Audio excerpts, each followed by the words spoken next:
মধ্যপ্রাচ্যের রাজনীতিতে নতুন এক অধ্যায় রচিত হলো যখন মার্কিন প্রেসিডেন্ট ডোনাল্ড ট্রাম্প ইরানের বিরুদ্ধে ব্যাপক বিমান হামলার নির্দেশ দেন।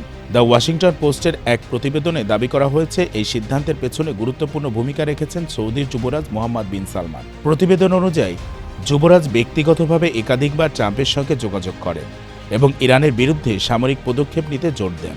যদিও প্রকাশ্যে তিনি কূটনৈতিক সমাধানের পক্ষে অবস্থান নিয়েছিলেন, গোপনে তিনি যুক্তরাষ্ট্রকে দ্রুত পদক্ষেপ নেওয়ার আহ্বান জানান।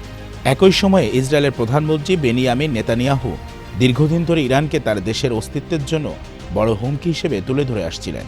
হামলার প্রথম ঘটনাতেই ইরানের সর্বোচ্চ নেতা আয়াতুল্লাহ আলী খামেনি ও কয়েকজন ঊর্ধ্বতন কর্মকর্তা নিহত হন বলে জানানো হয়।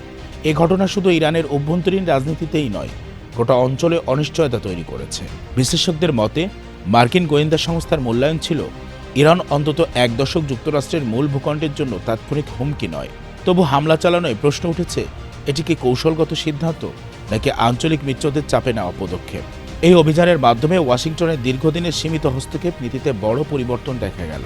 এখন প্রশ্ন, শুধু আকাশপথে সামরিক শক্তি প্রয়োগ করে কি রাজনৈতিক লক্ষ্য অর্জন সম্ভব, নাকি এর ফলাফল হবে আরও দীর্ঘস্থায়ী অস্থিরতা?